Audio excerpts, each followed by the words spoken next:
Закінчилась реабілітація, я прибув до частини, і так у мене на руках 2 сертифікати – Mavic East та FPV. І кажу, піднявся на свій поверх в частині, кажу, хочу так вже займатися безпосередньо темою БПЛА. Мені кажуть, всі хочуть але що ти вмієш? Я ж їм саме ці сертифікати даю, вони такі, о, добре.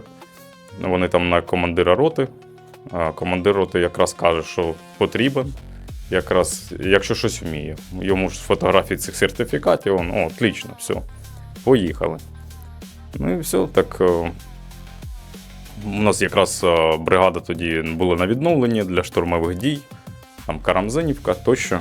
І вже туди я вже поїхав в якості пілота. Вже був пілотом безпосередньо. І почався мій шлях БПЛА.